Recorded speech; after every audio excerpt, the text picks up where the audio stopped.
Thank you for tuning in to Andronetalks Radio,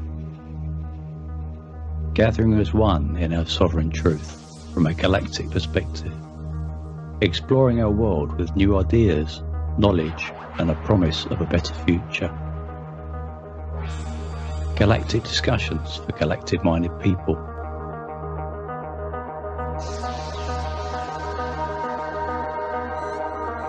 Andronetalks.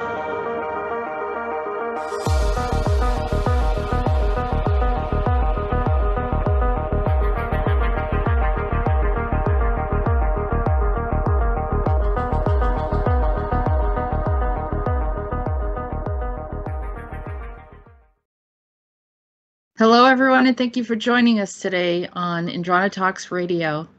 We have Eric Hecker here, and he is going to be sharing with us some of his experiences, and some of you may be familiar with him already. He does a show called Deciphering My Experience, and this should be an interesting conversation. So, hello, Eric, how you doing? Hello, Jessica. I'm doing fantastic. Thank you very much for having me today. I've been looking forward to this talk. We had a chat yesterday, and I really enjoyed it. So I'm anxiously here. Yeah, we had a very good discussion, and it was interesting because you contacted me and you said, "Hey, you interested in talking to someone that's actually lived in Antarctica?" And I was like, "Sure, why not?" Mm-hmm. You know, currently you're living in the North Pole. Well, close to it. I'm in Alaska, but yeah. Not exactly in the North Pole, but yes, or we'll say Alaska, correct? There is a North Pole, Alaska. Yes. Hmm? So, and we discussed a lot of things about how people were challenging you, whether or not that you actually live there, and we know that you have some footage. You've had footage on there. You've been showing this type of information for quite some time now. How long has it been that you've shared with the public? It's been about a little over a year now that I've been starting to, share my experience with folks and try to help other people connect the dots with all the confusion going on in the world around us. I mean, it's hard for people to discern the truth in the environment that we're in when there are obviously so many factions involved in misinformation and disinformation. It's a reality that we're in. And I'm just trying to help people surf these waves of misinformation and get to the shores of truth somehow. I find that a lot of listeners now have been observing so many different types of speakers, so many different people that are online, that some of them have become very, very savvy at figuring out who's saying what and kind of balancing things out. And I think it's good that they challenge people. They've challenged me, and they've challenged you. And it's not easy to be in this setting because there are people that have let the public down, or they don't represent who they say they do. Correct. And maybe they just started off sharing information, and then it became a slippery slope, and they became bigger than they thought. And yeah. I believe all of these things are possible, which is why, again, we need discernment. We need to understand, yes, there's truth out there, and we certainly need to fight for the truth. But in addition to that, there's misinformationists and there's disinformationists. So we need to respect their existence and work towards, not getting caught in the traps. And the first thing we need to do in not getting caught in traps is admit that there are some. If we're going to all be in denial, then there's going to be people falling in traps. And that's kind of why I stepped up, because, I know my experiences are legitimate. I've actually been to Antarctica, and I can prove that. It's undeniable. A lot of other people aren't in that position. So I would suggest that people need to apply discernment to those other folks. Because I'm here speaking a truth that no one else is speaking. I've been to Antarctica, and I'm telling folks, yes, there is sinister things going on that I can prove. I've provided documentation on my website already. It's present in the world that the ice cube neutrino detector is up to no good. Those are facts. Does that mean that none of the other nefarious things are going on? No, it doesn't. But what it does mean is that there's a high potential that some of these other factions are manufacturing cover stories to cover for the fact of the matter that I have divulged. Well, the key piece here is that, and we're not to just, there are people that have had some kind of secret space program or mission or something that they've done, which is fine, and we understand what that is. But when someone calls you a liar and you have visual proof that you've been somewhere, that's when, you know, I said, well, this is either trolling or there's something else going on. I mean, it's just silly. It becomes silly. So that's actually, there's a title for that. That's called a dissipator. When it comes to organizations and these corruptions and stuff like that, and infiltrations of groups like COINTELPRO, they have what they call moles, provocateurs, and dissipators. So those people that are, you know, coming at me and literally are like, oh, you're a liar, prove that you've been to Antarctica. No, you're a dissipator. Go away. Right. And you have footage. You already have footage on your channel. If you can't figure out that I've actually been to Antarctica, you lack the ability to do research. It's not on me. I don't, you know, I'm expressing my experiences to people. It's not in a way to prove to people. It's to help them. Yeah. I'm not trying to prove say, look at this. People. It's a unique area that not many people travel to.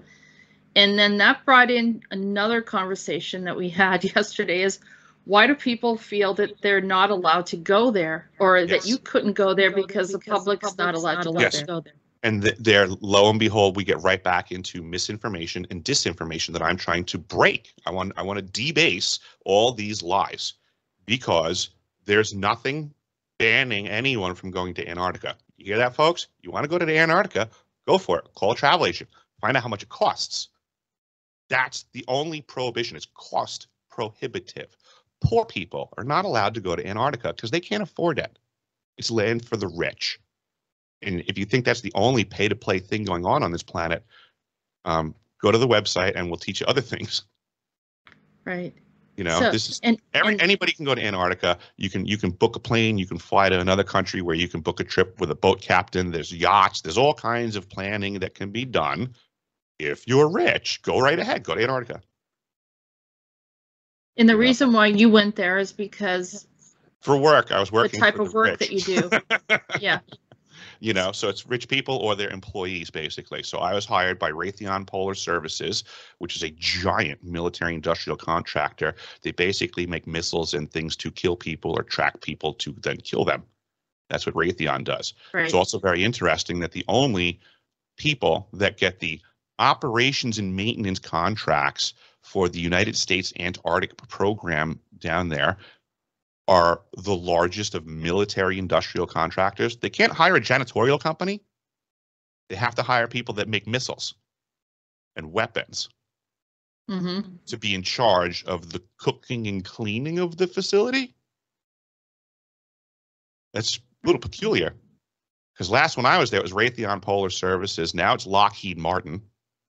I mean, right. and all the many other hats that they wear. It'll be a tennis match between more military industrial complex companies in the future. Now, I also happen to know some people like, well, that's what they do. They're the best at it. They're the only ones that can handle that. Well, you know what? Turns out after I went from the South Pole, I went all the way up to Barrow, Alaska, and the North Slope of Alaska, working the oil fields and the gold mines. Also, remote man camps, remote logistics. Somehow we were able to hire other companies that work that way, companies like CH2M Hill or ASRC. These are other companies that can do that stuff. They don't make weapons. How come we can't hire those companies to go down to Antarctica and provide the exact same services that they do at the Northern Hemisphere, up in the Arctic? I mean, these guys know how to work in the Arctic. They can certainly figure out the Antarctic. I've been to both sides of the planet. I checked. I don't think we need large military industrial complex contracting companies in charge of these facilities. Yep. You know, so there's certainly something going on. And tell us. Well, I produce documentation first and foremost about the ice cube neutrino detector. So that is a massive array that it's in the ice. It's manufactured on approximately how large is it? Could you do an estimate? Miles. It is So starting on the surface of the ice, they drill down close to the bottom. The South Pole Station sits atop 2 miles of ice before you get to Earth. And they drilled it down using hot water steam drills and stuff like that to go down 2 miles. And they made I think it was like, I forget, it was like a 30 or 32 inch diameter hole or something. You could just barely fit down it. It would be terrible. But the idea is that it's 2 miles deep, and then they have a cable. And then on that cable, they have a whole bunch of what they call DOMs. I think they're digital optical modules. And these DOMs, we were taught at the time, were receivers of light. That when a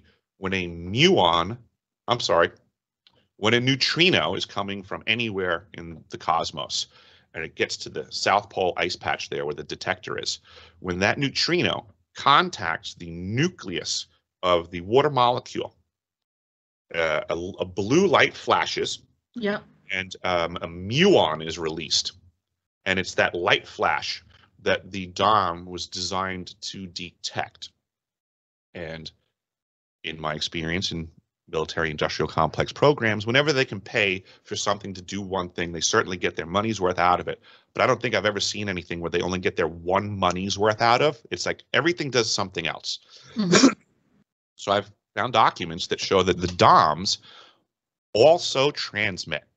That each DOM, there's a total of 5,160 DOMs. So they have a whole bunch of these holes covering an area that happens to be a giant hexagon, which I think is a sacred geometry shape that's very important. Absolutely. It's in nature too. Yep, it's basically a giant hexagon array that's 2 miles tall by a few miles around. Massive. And then, it's 3D because the DOMs are down in a string, and then you have all these strings. So 5,160 DOMs, in addition to being able to receive light flashes, also can transmit up to 2,140 volts each, I believe, if I remember correctly off the top of my head, but you can check the document. But now that adds up to a lot of transmission. Voltage, yeah. Yep, so that adds up to being something. And I'm looking into what that could be. And in addition to that, this is my testimony, okay? I don't have proof because at the time I didn't think that I need to have to prove it. So is it salt? Does it feel salt? What does it feel like? What does it look like? The detector? Yeah. It's a massive building. It's a massive building that just basically has tons and tons of computer racks. It has a massive server room. It's the biggest server room I've ever been in. No, it's not. I'm sorry. I can think of a bigger one. I'm sorry. It was a huge server room. And from what my understanding is, what I was told by other people in the know, they said there's no way that all of those towers are for that. For what we're saying we're doing and detecting. They're like, yeah, there's totally something else going on. It's off the wall. They said it's probably 1,000 times more servers than we need. It's huge. Rows and rows of it in the building. More or less, I had to go to the ice cube neutrino detector every day as part of my rounds for maintenance to make sure that the louvers, there's an automated louver that opens, and there's a hood that goes down to the outside, and it has a chicken wire screen on it to keep, the snow from blowing up. It slows it down. Yeah. But that chicken wire screen will accrue more and more until it's sealed up. So I have to go out and just knock the chicken wire screen to get the snow off. So air can probably still have to do that often, right? every day. Yeah. Because the louvers would open, and if that thing sealed up the screen, they couldn't exchange air because the amount of servers they have running in there, it would overheat and fry everything. So we were processing so much information in that space that we were actually overheating a room in the South Pole. We weren't heating that building. We were cooling it using outside air. Wow. And maybe that's strategically why it's placed there. It has something to do with it. It all adds up. Remote location for tons of info. It's guarded. Something's going on there. I mean, we can just keep piling up on the list for what's weird at South Pole. That stuff I had documented. The item that I wanted to bring up that I haven't documented, it's just my firsthand experience, but it matters. There's what they call ELF, extra low frequency antennas. Mm-hmm. Those are different from the ice cube neutrino detector insofar it's, I guess you would say, it's more similar to like a standard wire where a standard antenna where you can think of like there just being like a big huge wire, but apparently that this big huge wire array for the ELF is also miles. Like the station is sitting on top of this massive antenna array, excuse me, of ELF, and we were told, oh, this is so funny from our conversation yesterday. I believe it was said that sometime around 1994 they turned the ELF off. And that they said that the ELF is no longer in use. It's dormant. Like it's there but not on, is what we were told.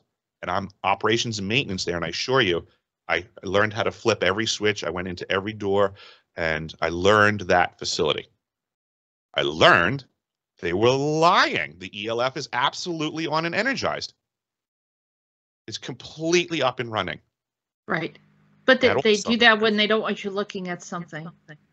Absolutely. There's just lots of stuff that's like, you know, it's a huge facility. There were certain things that were on and off seasonally.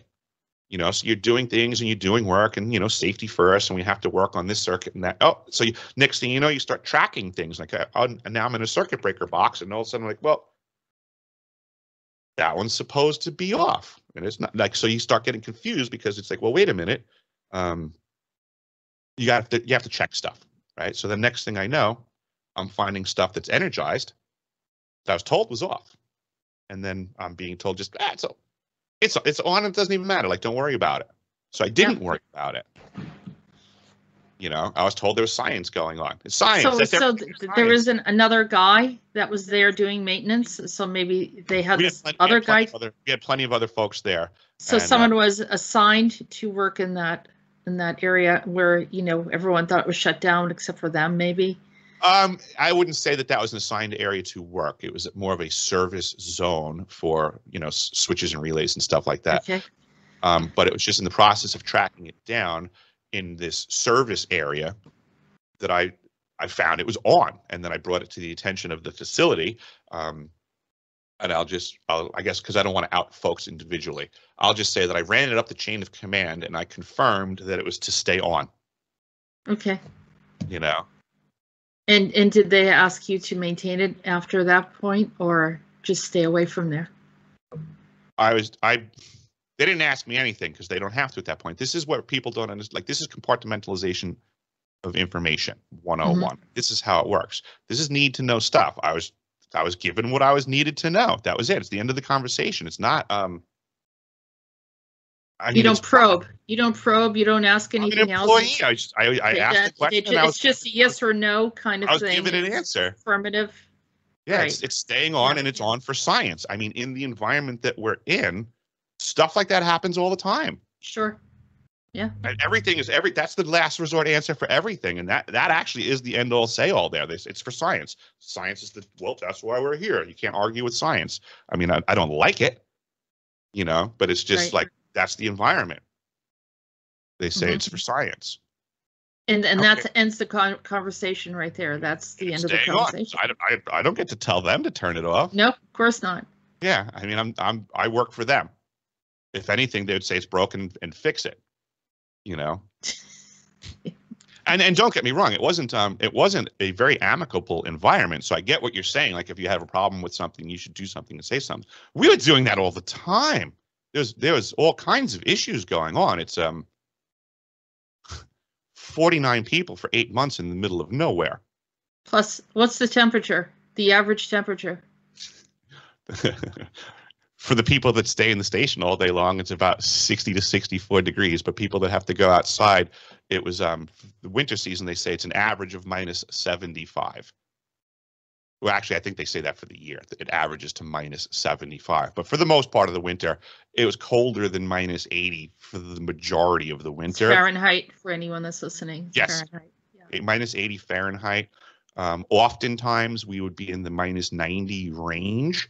And on a fistful of occasions, we went below minus 100, which is it's all extremely interesting to observe, because the concept is really hard for people to understand. I laugh now when I watch the news and they talk about wind chill, and people are like, oh, it's, you know, 0 degrees out, but it feels like minus 30 with wind chill. Have you ever been in minus 30? I love when they say things like, well, it's minus 40, but it feels like minus 100 with wind chill. Really? Have you ever been in minus 100?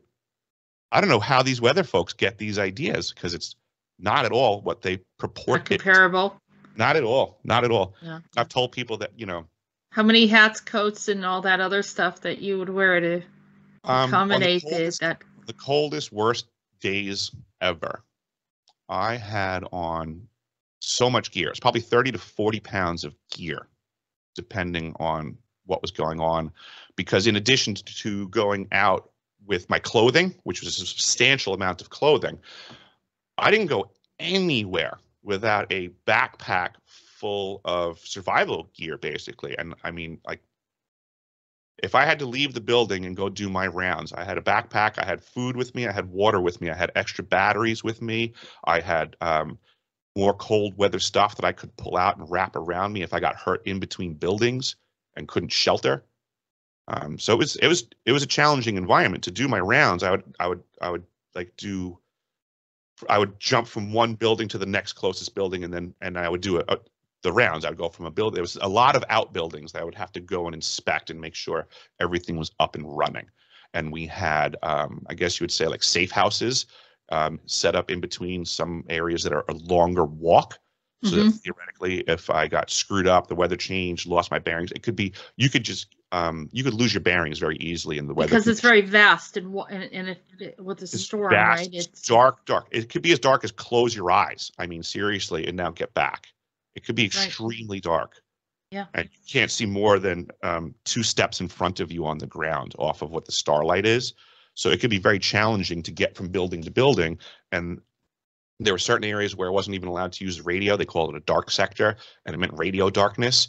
So every time you left the building, I should say, every time I left the building, I had all my safety gear on, and I would start tracking in the direction of the building that I wanted to go to. But I would somewhat be paying attention to how much time I had spent walking, how close I think I am to the next building, how far from the last building.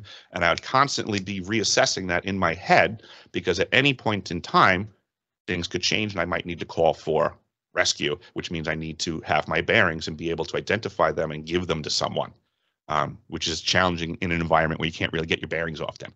right. And, Well, I went to Iceland, and I was there in the winter time, and they have an amazing process where, you know, I guess living here in New England, they could benefit from it, but they don't have the means to do so. Is their roads usually melt. They have a system that's set up from the volcanic activity. We don't obviously have that around here, but it's an amazing thing, because you have constant cold, and yet you have these pristine roads. Yep, geothermal radiant heat. It's amazing stuff. It's amazing. And so, we were at a Airbnb, and they said, if you are going out, always check the weather before you leave. And we would, we get in the car, we'd check the weather. At any moment, if anything starts to change, you're gone. You leave. You don't try to challenge the weather. You don't try to do anything like that. And a lot of people have died that way because the elements. Yes. Most people are not fully prepared, and you really need to have something if you're going out and traveling around, because there's not a lot of buildings or places where you can go or hide. Yep. Or get away from this. In those temperatures, things like that. My biggest fear was that there were times where I would be walking where I couldn't see the ground. The way that the snow moves, sometimes the way that the storms would work, right? Because it doesn't really snow down in Antarctica. It just blows the wind, because it's a 0% humidity environment. It's the highest, coldest, driest place on Earth, South Pole Station. 0% humidity, and the snow just blows in from places. It doesn't drop. So with that being said, you can get wind conditions where the entire surface of everywhere you look, that there's maybe, say, 6 to 8 inches of snow on the ground blowing across the surface. That's hiding every pothole or uneven thing out there. So as you're walking, you don't even know what you're actually going to step on. And you could you constantly like twisting your ankle or bending your knee wrong and literally just falling down because you don't know what you're going to put your foot into. Right. So I'd be falling down oftentimes, and it really hurt. And my biggest fear was like, I'm just gonna like snap my ankle or my knee, and what I'm gonna do, crawl back to the station. Where am I at now? And that's what I'd be prepped for with having extra gear, because now the ice itself at South Pole is basically minus 60 degrees Fahrenheit year round. So that's another consideration with thermal dynamics, is that it's one thing to be standing up in the atmosphere, and that's minus 80 degrees. That's air. It doesn't chill you as fast as the ice. So if you go down on the ground on the ice at minus 60, it pretty much starts killing you. You can't really sit there forever. And so you have to insulate and get yourself up and out of there rapidly. So rapid response. Plus you're carrying that extra weight while you're walking in the snow, and then you're probably sinking. So it's like you're a heavier person. In a way. To be stronger, right? To be able to sustain your I was a savage balance. at South Pole, actually, because there's like no oxygen. So you have to, your body has to compensate. We were tested, and I know it sounds crazy, but we were at 80% standard oxygen levels. They told us that those numbers in like the regular world, like you could just go to like any hospital, and if you show that you're at like 80% oxygen, like they'll write you a thing and you could be like on oxygen for the rest of your life. But to try to function like that is challenging. But when you do acclimate, your body your red blood cells and all that stuff increase and everything like that to compensate for the lack of oxygen. So your body grows more to carry more. So upon leaving Antarctica, when I got to Christchurch, New Zealand, I was so hyper oxygenated, the strength and everything that I had, I swear to you, I felt like I wanted to flip cars over just because I'm like, I think I can. Yeah, I was with a buddy of mine that I had been there with for the whole year, and we got back to Christchurch. His name was Ron, and I just remember walking through the streets, and the air seemed so abundant to me. Like every breath, it was just like, man, I'm like, I feel so good. Like it felt like I wanted to run a marathon, flip cars, and I just felt like I could do anything. I went to Italy years ago, and I was in a higher elevation because they have those little villages that are up in these mountains, and you have to drive around the mountain and get to the top. And I could not breathe. I was really having a hard time. And there was this 70-year-old woman walking past me going up the hill. And to talk about the walk of shame. Yes. I was in my 30s, and I'm like, what's going on? I'm gonna help you out, because I've totally done this walk of shame. When I landed at South Pole Station, it was minus 50 degrees, and my first time ever at 10,000 something feet of elevation in that temperature, that door opened, it hits you like a brick in the face. You're just like, and boom, first time dealing with oxygen deprivation like that. And they're telling you, like, grab your bags and stuff like that, get them out of the plane.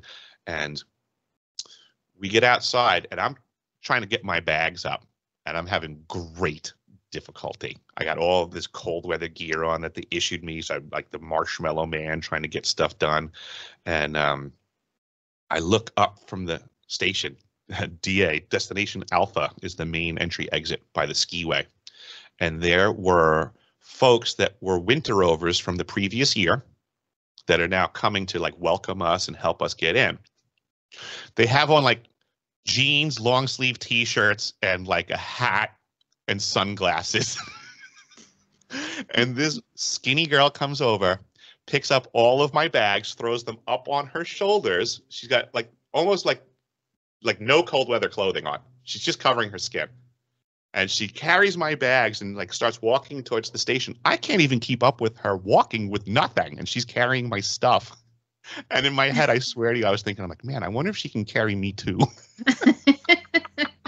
Like, I'm dying. I'm like, how is she doing this? Yeah.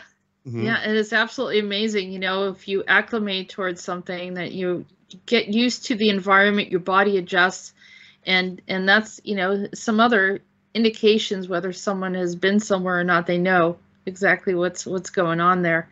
Yeah. So who created that facility where the neutrinos are?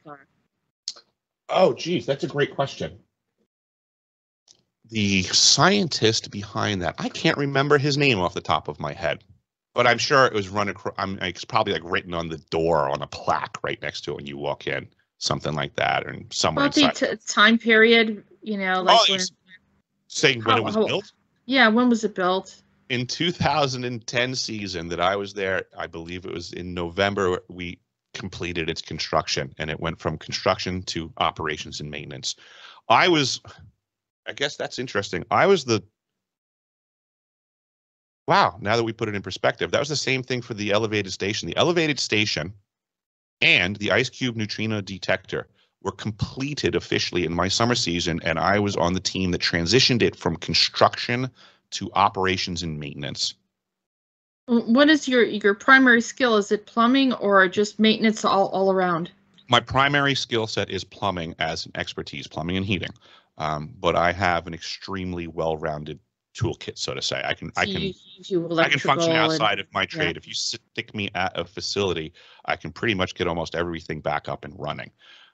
My skills are repair skills. I'm less of construction because I fix things. I can build things as well, but a builder by expertise will build faster than I will. And you're the guy that, keeps everything running, which Correct. Is like you said, it doesn't matter how much money you have, I keep them up and running. Yeah, how much money you have, how powerful you are, whether it's military, whatever, they still need someone that's hands-on and knows how to operate and keep things running, especially in an environment that hostile. Absolutely. Yeah. Yep. That's really what it boils down to, is that you can't let the environment dictate the job, and you have to learn how to push through. And I guess I've learned that that's a skill set that I have in spades. The environments that I've pulled off tasks in. I mean, I get a lot of people don't believe me, but it is what it is. I've soldered 4-inch L copper piping in a minus 80-degree ice tunnel, and it's fun and challenging. Yeah, I bet, because it gets cold before you're it probably freezes up, right? And the first time that I went down there with some tools to start assessing the situation, I went there with the biggest turbo torch tip that I had, a nice acetylene unit. Hot, it makes fire. I took this thing and I put it on the copper pipe. I mean, literally like blowtorch on a copper pipe. I had that thing there probably for 5 minutes, and I swear to you, I could take the torch away, put my hand on the pipe, it's still cold. So Rolf has a background in welding. There you go. It would dissipate the heat so fast running down the length of the pipe. I couldn't get it to get temperature at first. It was so wild. Wow. I would think that's a real challenge right there. Mm-hmm. And I do know that repair is still holding to date. Well, that's why you got the job. I love soldering. I really take great pride in being able to do great work in any conditions. I'll get it figured out. All right. So I mean, it's not an accident that you've been asked to or hired for these type of jobs. I agree. I think that there's some sort of background faction guiding thing. There is a background. Can we're going to jump topics a bit. No problem. And we're going to talk about you grew up on Long Island in Montauk, right? Close to, not in Montauk. Close to Montauk, yeah. The area, it's a town.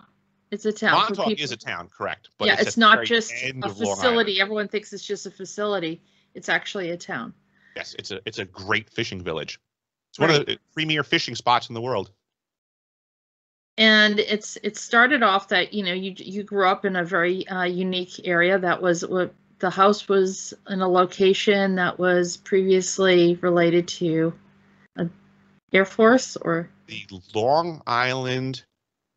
It was the Long Island Aviation Country Club way back in the day. And this was a wealthy person's country club for airplanes. Just think of like these wealthy people, they go to the country club for golf, and now they had one for where they hang out with their planes, because it's the early 1900s and they're wealthy, and that's what they do. And it's right on the coast. Mhm. It's like a peninsula. More or Long less, Island. it was a rich people's playground at the time that was there. All of the mansions were up on the North Shore, which they called the Gold Coast. And then there was only a few roads to the town that went south, and those passed through a whole bunch of potato fields and farmland, which was where all their workers lived. So all the rich people lived up on the Gold Coast on the North Shore. They would then travel down beyond the farms, and on the other side of the farms, they had the Vanderbilt Motor Parkway, which is a racetrack, and right alongside the racetrack, they built the Long Island Aviation Country Club. And the rich people didn't want the planes and the noise up by their houses, so they would just take a leisurely drive down to the country club, fly their planes all over the place. Charles Lindbergh was a member at the club, as well as many other prominent, affluent, wealthy aeronautical folks. And it's my belief that an area like this in that time period would have put these folks on the radar of anything else in the air at the time. We just learned how to fly. There was always stuff in the air. Folks like you and I know that. Right. But now I believe that now, because of this geographical location, that UFOs, whatever you want to call them, up there would then be paying attention to this area, and that there would be interactions. I mean, pilots in government programs that moved into the area. Yes, and there were government programs that did move into the area. In addition to my house being on that property, actually, in time, it actually got, the property sold, and then all these developments went up. But my house was on the LIACC property proper, as is still today an extremely peculiar little school that I would say is up to no good. There's a school called Laurel Lane over there that was on the same property. And it was this little odd school that they were doing stuff, which I would say was, back in the day, we'd call it special needs things. But I think history has shown us that those are programs that are ripe for plucking children out of and doing not so nice things, because those programs do exist. So I think that was I think that was a building that they were doing. I had a few of them around me. There's actually a kind of a sanitarium that's well known around the world in the town that I grew up. Okay. And people, celebrities and everyone would go there. And I always wondered what was going on over there. It was very strange.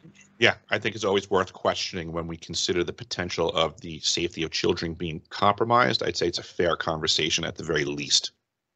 I'm all for kicking indoors and getting to the bad folks on the planet. And if it starts out with just a hard conversation, then so be it. Right. But we've done that plenty of times on this channel. Plenty of times. Right. I think my idea with that area is that I think that just because the property sold and the rich people stopped having their planes there, it doesn't mean that report went upward and onward to anybody else that was previously visiting. I wholeheartedly believe that could be part of my interactions through, my experiences that I'm trying to decipher, is that I think there's a high probability that whoever was making contact just kept coming back to that area. They might be like, hey, the humans that we contacted last time aren't here, but hey, you'll work and you'll work and you'll work. Yeah. Well, yeah, because you said that early on that you were put in a program in childhood. Yes. Related to remote viewing and some other areas. Yes, when I was in pretty much grammar school, most of my grammar school, as far back as I can remember, I would get pulled out of class, brought down to the library, and we were going through what I now know to be a Monroe Institute regiment of remote viewing practices. And that was they would give us eye drops. They used what I've learned. I don't know if I'm saying this correctly. I think it's called a tachistoscope, and it's a visual device, but theirs was different. And Tony Rodriguez has talked about this one as well. He and I have chatted on this one, because I remember, and you and I discussed feelings and how memories come back. I remember this device more about its function. Like I do remember they were playing movies on it. I remember what Tony's saying, and they would show war movies and all that stuff. And I do remember that, but I wasn't really paying that much attention to it. I thought it was cool to not be in class and instead being shown like World War II movies and stuff like that. And people, I was like, I'm a kid. I'm into like G.I. Joe. Sure. Great. Yeah. Yeah. But what I was paying attention to was the machine, because they would show us stuff and then ask us questions. And I remember the screen was divided. It had a line. The lines didn't even go all the way. So it was like a giant plus sign just extending to change like 4 quadrants on the screen. And it was yellow. And then the answers were also in yellow. And the you just had to look at the answer. So they would show you stuff, and then the screen would flash to the 4-way like that, and you would look at one of them, and that was the answer. And then it would go to the next thing. So all you had to do was look to give your response, and then it's going to go to the next thing. So it was like once the attendant put you in and you put your face in the goggle, the visor Sure. thing, you leaned into it. It's like a tabletop thing that you would look into a viewer. I remember that. I remember something like that. Yeah. And I was trying to figure out, because I imagined there must be like some trajectory thing. And all I kept trying to do was trying to figure out the machine. I was so amazed. I'm like, how is this reading my eyes? That's all I really cared about at that moment. I just thought the machine was so cool. I'm like, this thing's so cool, you know, like, how's it doing it? And then I'd answer it again. And I'm like, oh, how's it doing it, you know? But they would do that with us, I guess, for educational and training things. Back to the remote viewing stuff, I remembered they call it an idiogram. And I hadn't heard that word since I was a little kid in the library. And recently, you know, through this deciphering of my experience, I'm looking at this remote viewing stuff, and I see people doing this, and I'm seeing the practice of it, and I'm going, oh my God, that's exactly what they were having me do. So basically they were, from what I've learned, we were doing the Monroe Institute remote viewing process by the book, but they weren't telling me that.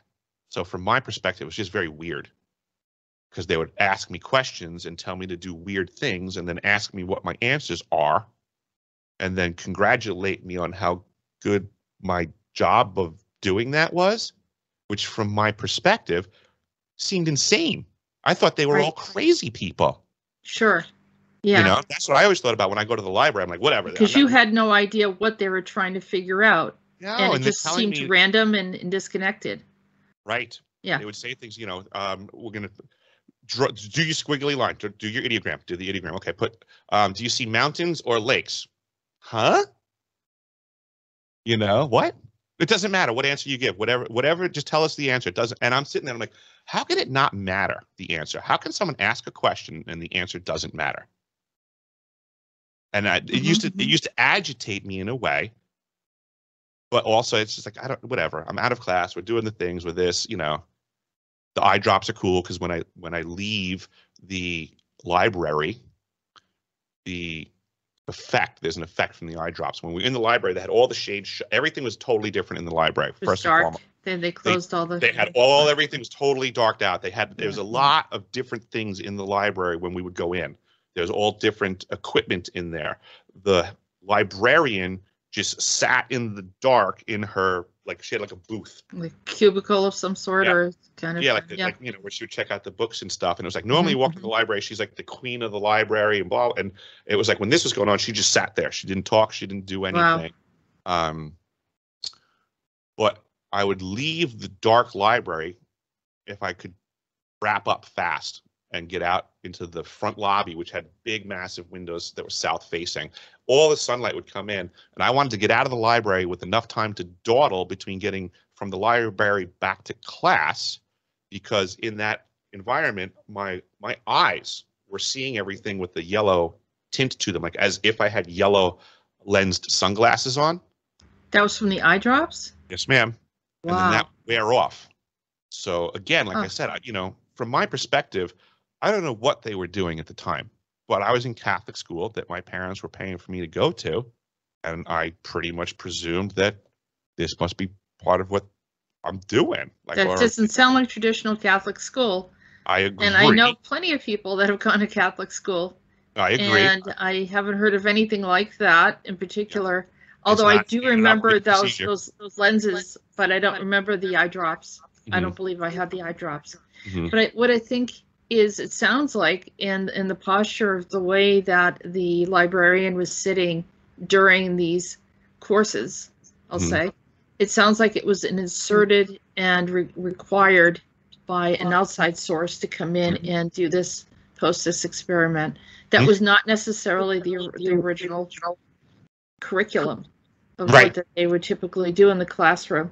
And and we found that a lot of that type of stuff was going on. What year was that approximately? This would have been, say, ballpark 1980 to 89-ish. Okay. Yeah.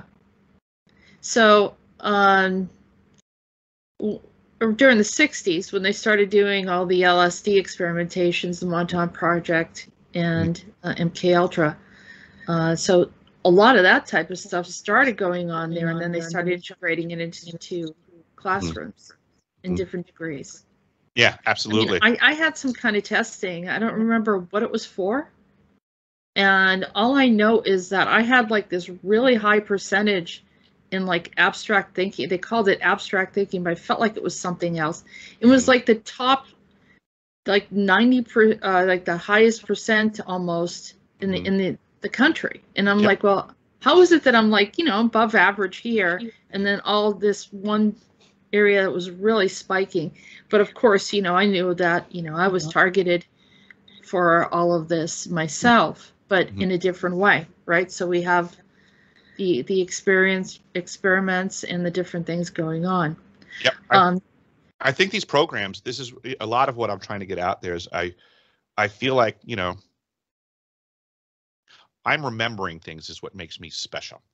As far as the programs that I've gone through, I think a lot of us have gone through things like this just unbeknownst. Very different programs, but to some degree, we're all getting processed and prodded and probed as children, or this hierarchy that we're not really aware that even exists. Our parents aren't aware that it exists, but it messes with the kids because they have an agenda that the average parent isn't aware of. So they don't know how to be against that agenda and protect their kids. I'll give as an example my experience. When I was 18 years old, I was contracted by the United States Navy to become a fire control technician on a Los Angeles class submarine that would be potentially nuclear armed. The training started at 18 and would have been about 18 months before I would theoretically be qualified to get onto a submarine and theoretically have the potential to hit a button that kills millions of people. Here's what I'm going to suggest. My training didn't start at 18. The Navy wasn't waiting for me to become 18 years old and decide that job.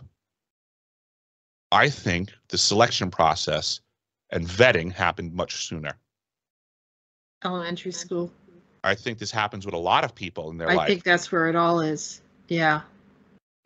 I think many people don't realize that their choices in life are presented to them.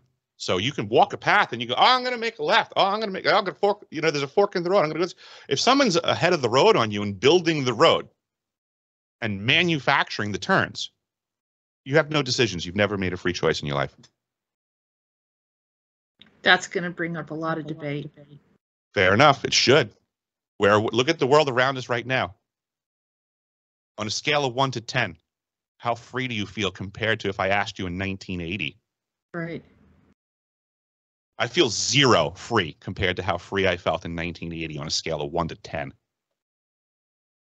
And I don't know. And they've only done a fraction of what they wanted to do to us. There's only a fraction of what they want to do. Yeah, if anybody understands contemporarily progressivists as a political movement or whatever you want to call it, a social program, progressivism, study the history of that, learn what eugenics is.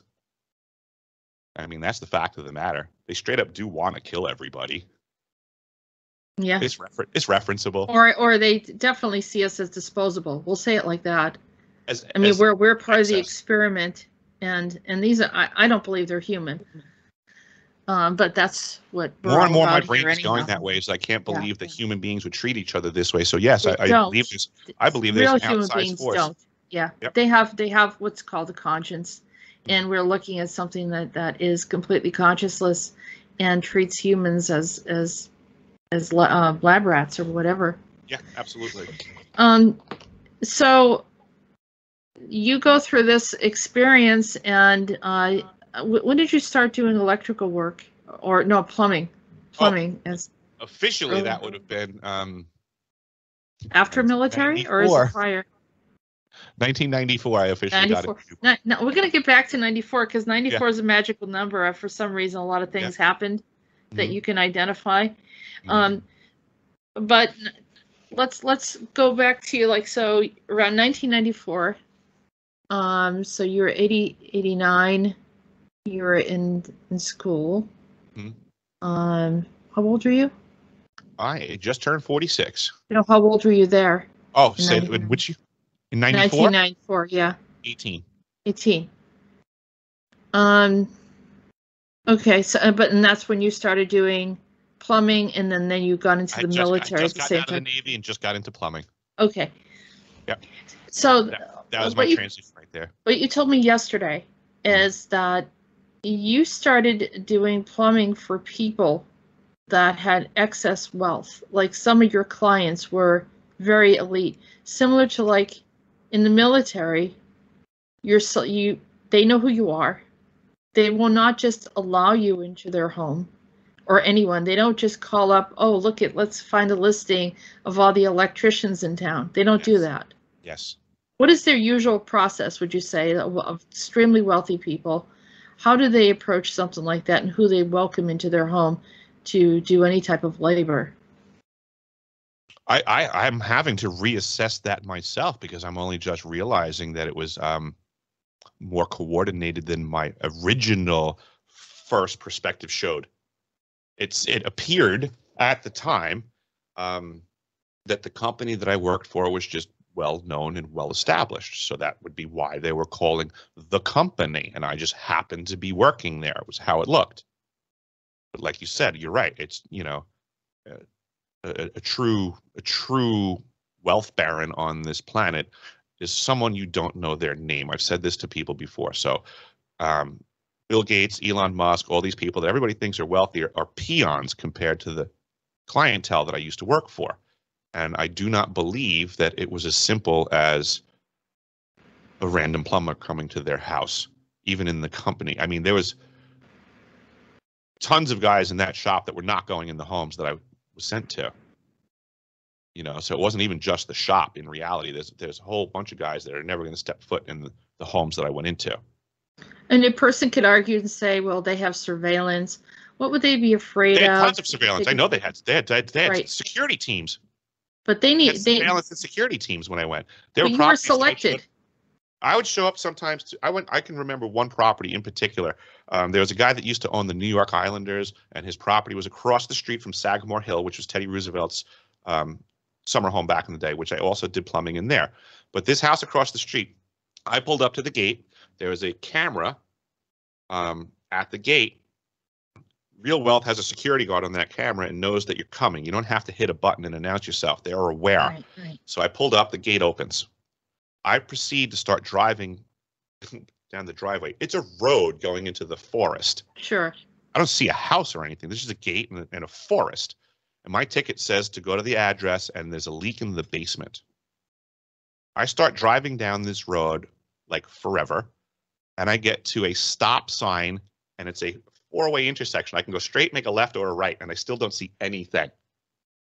There's no GPSs or anything then. So I call up my dispatcher on the CB radio, and I'm asking him for directions on the property. I'm like, I'm at this guy's house, and I'm lost. I'm like, where's his house? And he's like, I don't know. He's like, you got to the address. He's like, find the house. I don't know what to tell you. I'm driving around in the woods, all different roads, trying to find the customer's house on his own property. It's that big. I found another home being built, and I had to ask them where the main house was, because it was. I'm like, I guess this isn't the house with the leak in the basement. And the guy's like laughing. He's like, no. I'm like, do you know where the main house is? He's like, nope. He's like, we drive in from the gate. He goes, I know how to get here.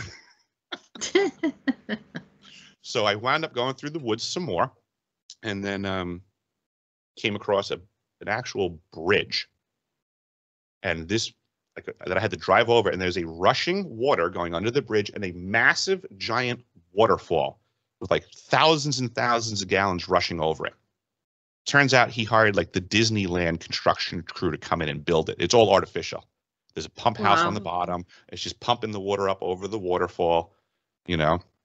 But like these are the types of people where it's like it's just wealth beyond wealth beyond wealth. It's undescribable wealth.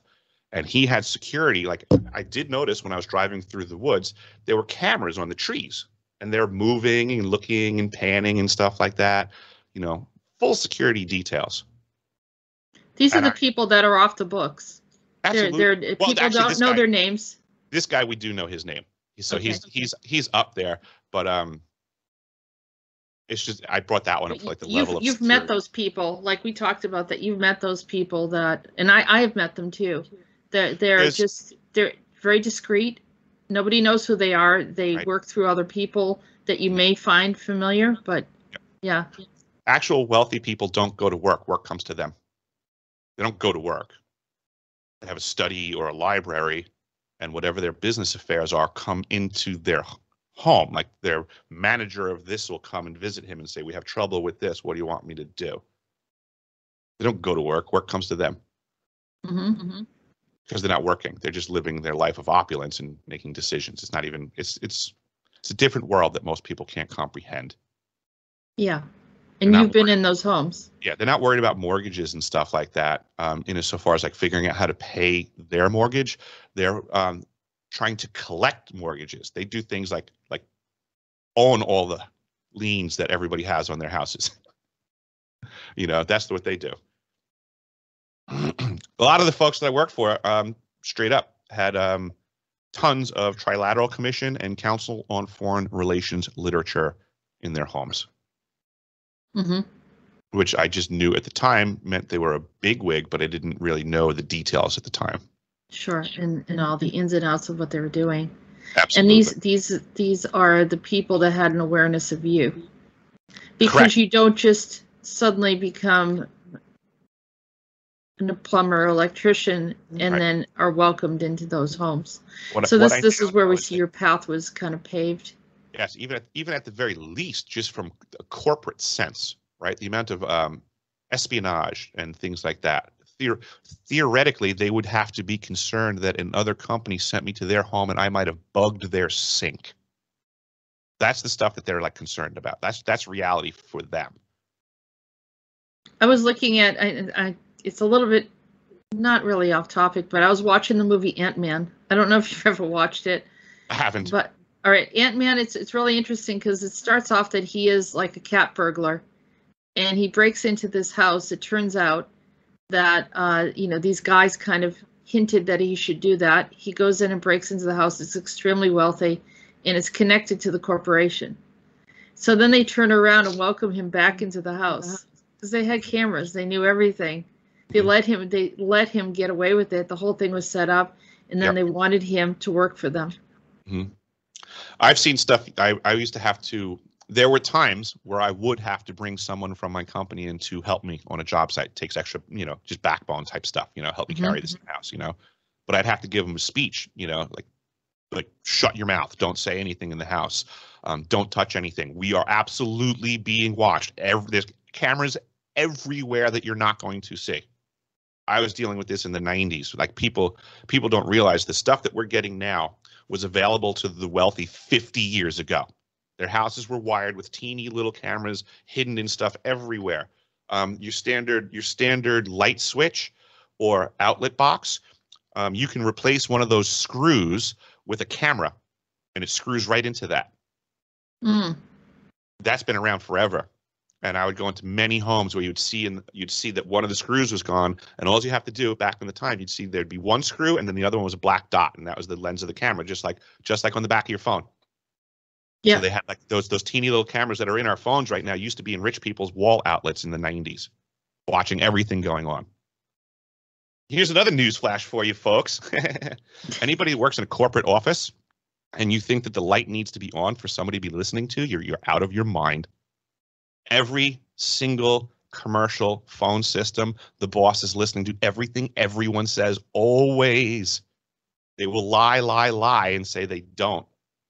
But I worked with the people that do the installation. I assure you, if the company wants to pay to listen to you in your office Unless you're paying the company not to listen to you in your office, they're going to do what the guy paying them says. Every inter-office phone system is a listening device. That is also corporate espionage. Yep. And those are hackable as well. Mm-hmm. And people love getting into comms rooms and then hacking the whole system, because then they can listen to everything in a whole other company. They get to listen to what the boss is listening to. Or they just simply want to hack the boss's phone, which would mean access is limited. Right. It becomes a very tricky world when you start playing with the big boys, yes, the big girls. I'll say the big girls has always too. been extremely valuable. Yeah. Everybody knows that.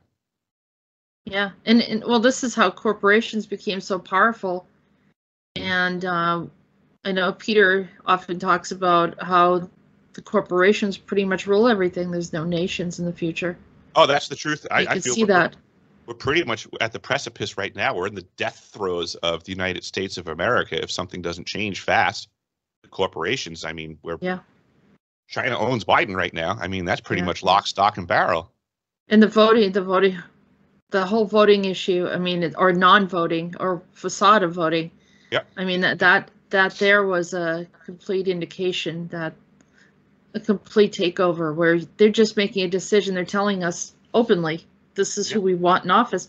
We're deciding. You're not deciding. You can play vote or whatever, and I know people are going to get angry about that, but it is what it is. A wake up. I think everybody should be angry right now. If you're not angry about something right now, you're not paying attention. You can't be looking around the world right now and be contented. Yeah. It is what it is. There's the old adage, all it takes for bad people to succeed is for good people to do nothing. And I feel that we have massive campaigns going on right now to try to keep people on their butts and unmotivated to do anything, as if we can't fix all of our problems ourselves, as if we need some savior or white hat team or some group of goodies that are supposed to be saving the world for us. I mean, that in and of itself is a program. It's a savior program that's as old as BS religions that are out there. You don't have to do the right thing. Someone else will do the right thing for you. Are you kidding me? Get off your butts and fix every problem that you see within arm's reach and keep moving forwards. That's what everybody should be doing every day to begin with. Whatever community you're in, what are you doing in your local community to make improvements? The answer is nothing. You're not a good community member. And if you can't find anything wrong in the community, then you got blinders on. Or even just share information. Something. Share information with the people. I mean, there's some people that, they can't go out. They don't want to get into fights and arguments with people. But make sure that the information is out. Share it and let people know about certain things. I wouldn't criticize anybody's choice on how they help the community. I would only criticize them for doing nothing. Right. Or just any action's good. Or expecting, like you said, a savior to come in. Mm-hmm. I think we need to grow past that, because I think it was part of our paradigm for so long that we thought, what else are we going to do? That's the way we've been taught. Well, we have to start thinking outside the box here. And I'm not saying people are supposed to put aside any type of belief system or whatever. There's always a higher power that you can hold on to, whatever. I get that, but I'm not saying that but at this, all. This whole rescue manipulation of the idea of religion as to become a control mechanism has occurred. Right. That's all I'm getting at. I know where you're. Clarity is good. Yeah. Yeah, absolutely. I great. believe in a higher being 100%. I also believe that mankind has bastardized that idea for the purposes of controlling people. Right. I wish people could know the truth. I wish that we could have a true understanding of the creator. But what I won't yield to is the contemporary definitions that I've seen people apply to it. I would say it's more complex than that. Any definition of anything about religion, God, whatever you want to call it, had anybody's ever presented to me, I'll hear you, but then I'm going to respond with, I actually think it's way more complex than that. I don't think human beings have yet been able to find the right words to define our creator and its creation. I think they're a bit bold. Right. It's that simple because it's more complex. We have not seen enough. We haven't seen enough of the creation to begin to discuss the creator.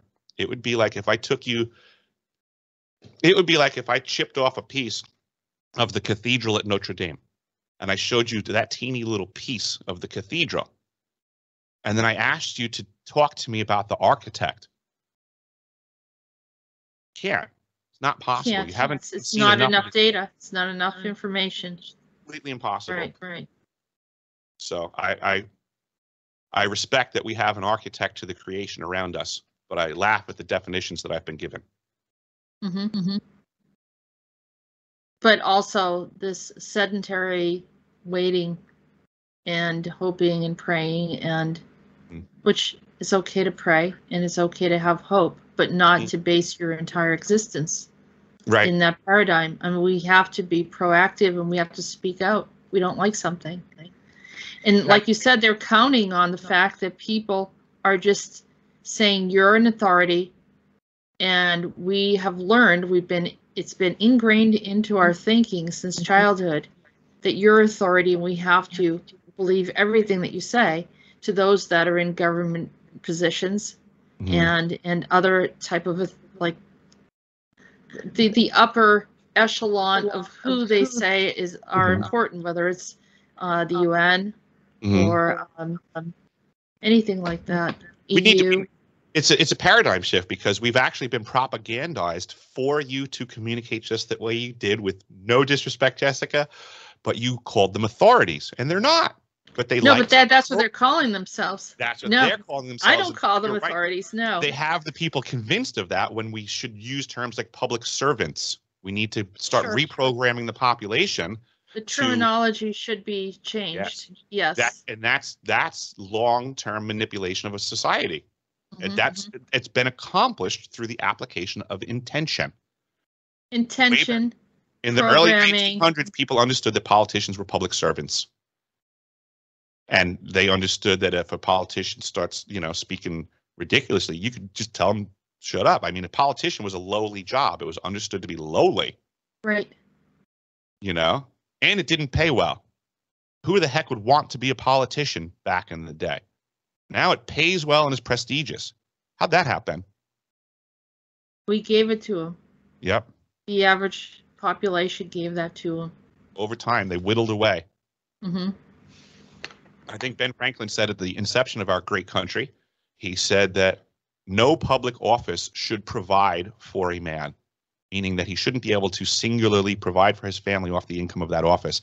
And he said so because he said then that man would be instantaneously corrupted, because he would require that office to provide for his family, at which point he'll do anything to provide for his family. So he thought it should be a part-time job. You had to be able to provide for yourself outside of the office. No public office should provide for a man by design. Ben Franklin was a wise man. Yep.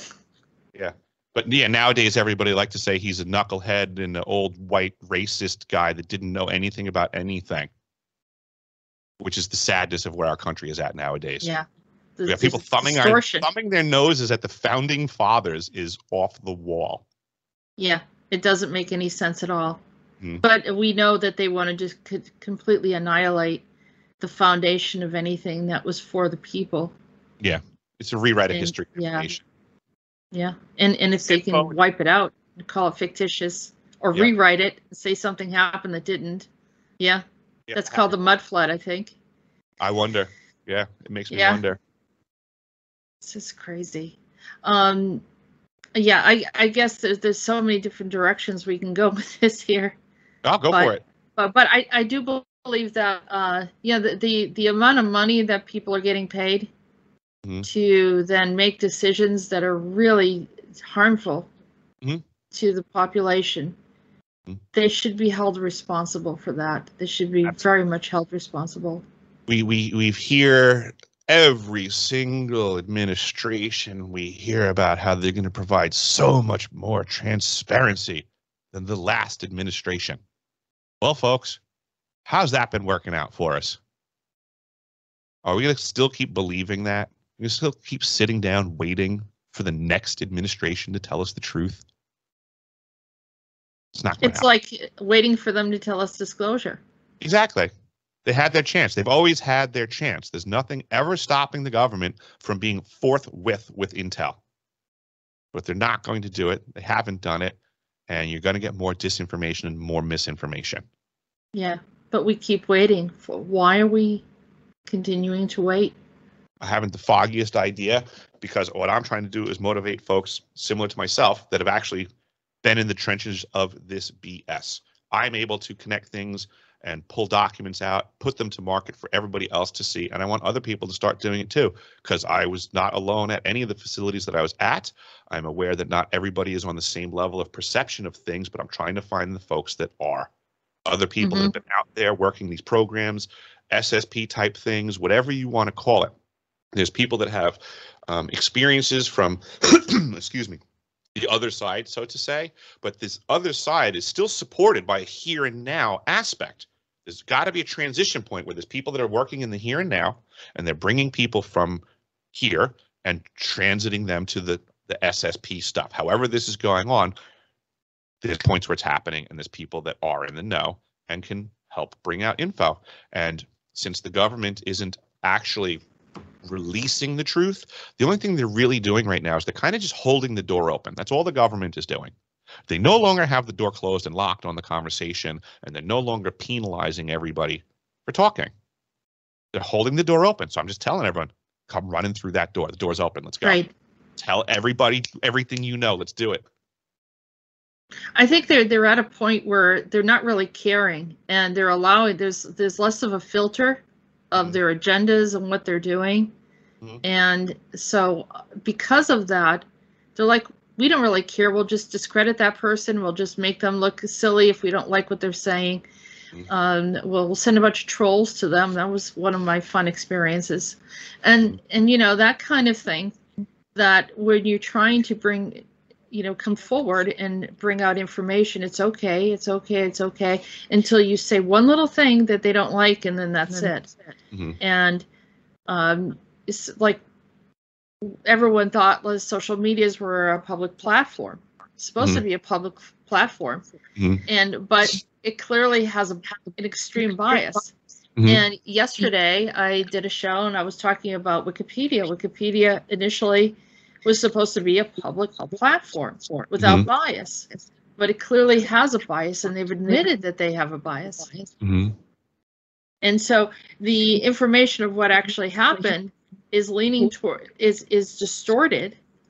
So then in future history, people look back and say, oh, that one is, you know, then if that person was really bad or whatever, and they, not necessarily, they just didn't even explain directly what exactly happened, or they rewrite it, or they pull the information.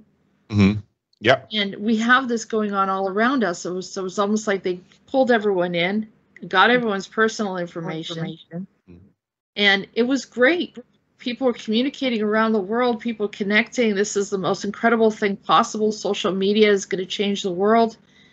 And then all of a sudden something happens, people start talking about it, and they're on Facebook jail, or whatever you want to call it. Yep. Yes, it's censorship. It's the power of the edit is really what it boils down to. Is they're allowing everybody to put information into the aggregate of the website, so to say, like Facebook, right? So everybody gets to put info in. But then they have an algorithm that now filters out. So they're controlling the perspective of everybody that comes to that site for all practical purposes. It's probably just the best way to look at it is, yeah, everybody puts info in, and then Facebook decides what gets to go output. And that's a paradigm controlling mechanism right there. It's like Pavlov's dog too. Yeah, absolutely. Because yes, it's a training mechanism now, and then it can get to the point of being like a programmed bell ringing and getting everybody to do what you want to do. That's exactly what they are doing, because then they could just simply pump out an idea for a day and get a reaction. I mean, that's the whole program. How much money does it actually? I mean, marketing, data. You and I both know that there's technically a way that every single person in the country could be saying Jessica Marrocco by tomorrow's noon meal. It's a matter of how much money is invested. But that can be accomplished. Yeah. There are systems to do that. Sure. They could create some kind of story, and boom, there it is. If you had the right check, if you had a check for the right amount, you could cut that check to someone, and someone could make that happen. They say, oh yeah, by tomorrow afternoon, everybody in the whole country is going to know exactly who you are, because you had the right amount of money, and we have that system. We'll distribute it to Reuters and AP, and it'll go there, and then every other person will hit the story, and we got you covered. It's totally doable. Do you have enough money? You want to go global? You want the whole world to know your name? We can do that too. Yeah. I mean, that's the way these systems work. Right. And then they also, as people are learning, work the other way. If they don't want anybody to know who somebody is, you know? Look at the circles that you and I run around in, right? Right. Everybody's talking about Antarctica. Antarctica, UFOs, and aliens. There's a couple of folks that have set foot on the ice that run around in these circles. But yet I've been doing this for about 1.5 years. And people are questioning whether or not you tell the truth. Right? They don't really reach out to me to find out what's going on in Antarctica. All the big researchers and stuff like that, you know? Instead, I get questioned on whether the veracity of my statements. So I find it intriguing, the amount of big name researchers that I guess are so good at researching, they don't see me in the same conversations that they're in. I find that wildly intriguing. Sure. Speaks volumes to me. And they've never been there. They've never been there. But they're the poster child and for. They love talking about Antarctica with every other person in the world that has 0 pictures and video being there. Yeah, everyone but you. It's the oddest. I find it very odd. It's almost like you're invisible, right? You know, and yeah. I know, and I sit there and I watch, and there's all these people that are experts in different things regarding, you know, some of the work that I've done with the ACIO, and I listen to them talk. It's the same thing. It's like, that information isn't even accurate. I mean, where did they even get that? And everyone's flocking to it, and you're like, it's like, so is this magic or what is this? I mean, we know the puppeteers are able to create a following. It's able to kind of lure people in and make them seem very exciting, even though they're just as part of a program. And so people think, and I was saying this to someone recently, I was like, the people that are watching mainstream media are hooked into the program, but what people don't think about is the people in disclosure also have a set of speakers that are part of the program. And so this is directing them in the same way, so they're still hooked in. They shouldn't be hooked into anybody. Not me, not you, not anybody in the world. They should be hooked in to themselves and to be able to discern when something is not right. I agree. Yes. That's the way I look at it. I mean, if I wanted to talk about trains and I wanted to get to the truth about trains, and there's a whole bunch of people that were talking about stories about trains and things they've heard about trains and their research about trains, that's all great. And it doesn't mean that they're wrong at all. Right. Technically. Right. But if somebody comes into the conversation, it's like, oh, by the way, I spent a year on a train. Does nobody have questions for the guy on the train? Why no, are they all because still you're not a part of listening to the researchers? Yeah, exactly. Yeah. There's a lot of cliques and factions and things. And it's not just I don't think it's a normal clique. I literally think it is part of the specific program. And there's certain people they want out because then they're going to say, hey, wait a minute. I didn't see that there. I was there and I didn't say, when did you say that happened? And they don't want those type of people there.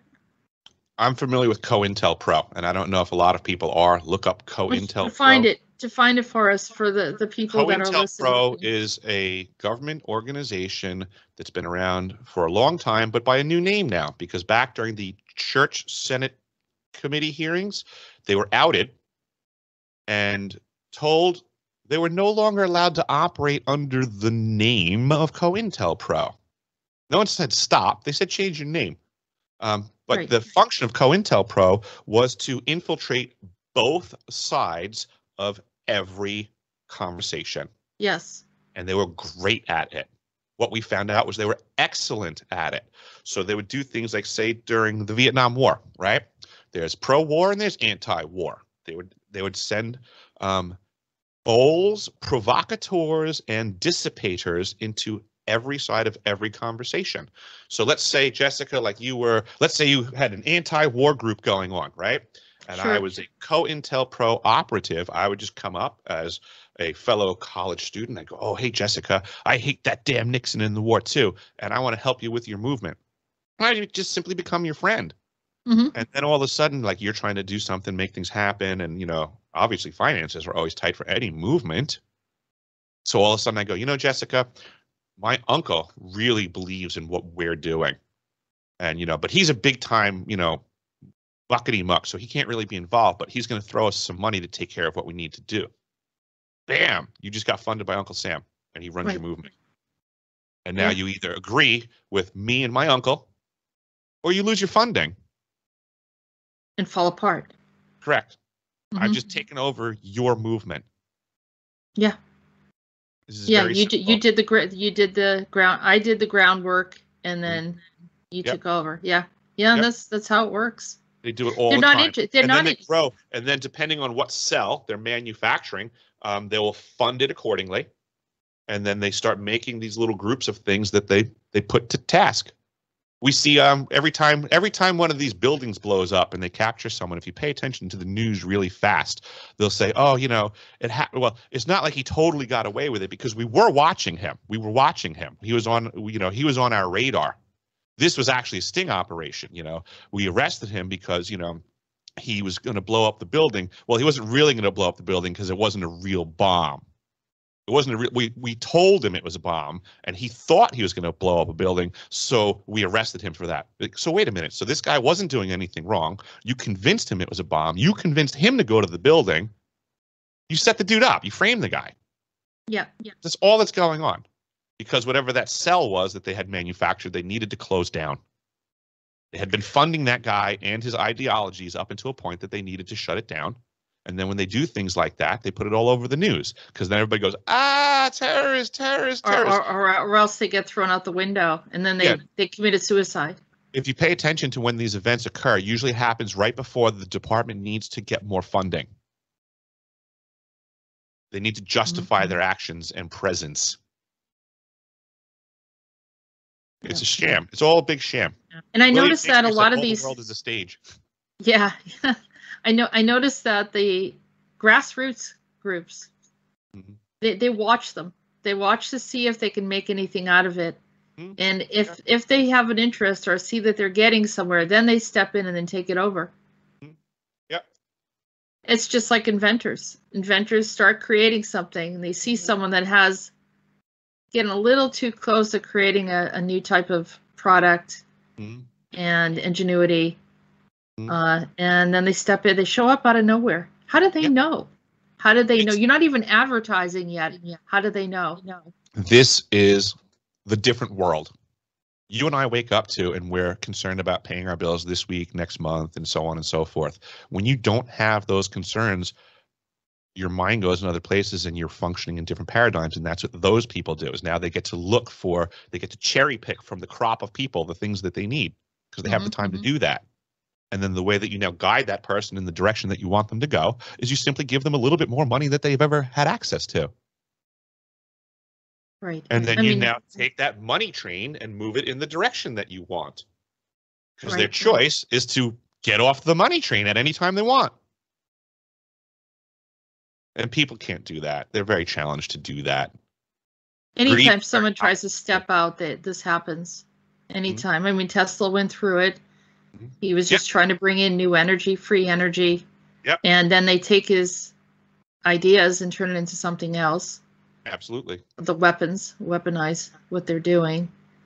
It's frustrating. It's frustrating, and it's a cycle. But I like to not be completely a downer about everything, but it's almost like I think by waking up, it does open up other doors. And people should become more savvy. There's no sense in going down the same road that has a blockade over and over and over again. Right. Sometimes you have to take another route. Fair enough. Absolutely.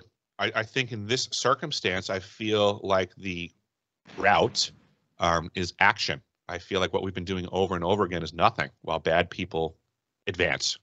Mm-hmm. So I mean, I don't want to be a downer either. But there's a time and a place for things, right? And it would be like, you can't sit there and watch your friend get punched in the face. You can't say that I'm being a downer by warning you that you're about to get punched in the face. Right. You know, so it's like, I don't want to break up the party, but I think that dude's about to punch you in the face. So I have to be that downer. And that's where I feel like we are in the world right now, is that we're in a war right now, and people don't know that. They've just been tricked into being out of the fight. We are in world war. The war is so slick. Yes. That they could just walk in right now.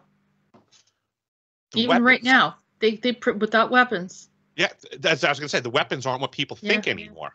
But they don't even need weapons. That they've already convinced people. Yes, it's a psychological operation first and foremost. It's highly effective. This is like Sun Tzu level stuff, straight up. Like if you can convince your enemy not to fight, you've already won the war. Yes. We've been defeated according to ancient wisdom. It's already happened. The U.S. has been defeated because we're not fighting back. That's very unpatriotic, as all of the shenanigans and lack of freedom. It's not just yelling and screaming and saying, no, I'm not wearing a mask or anything like that. It's bigger. It's really understanding what solidarity, the division weapon, the psyop of division has defeated our nation. The only thing we need to win is solidarity of action and voice. When all of this COVID junk first came out, I keep forgetting if it was Norway or Denmark or Sweden, but one of those nations did what they called the pots and pans event. Did you hear about this? No, I didn't. Excellent. So when everybody else started going into lockdown, their public servants decided that they were going to start the same measures. The entire nation just said no. And in solidarity, they stopped doing everything. And they stayed in their homes and proceeded to just bang pots and pans and laugh at the politicians and go, yeah, no, we're not doing that, by the way. So you can all resign, and we're not doing anything until you do what we want. Be quiet now. We're going to bang pots and pans until go away. And it worked, because that's how simple it is. It's that simple.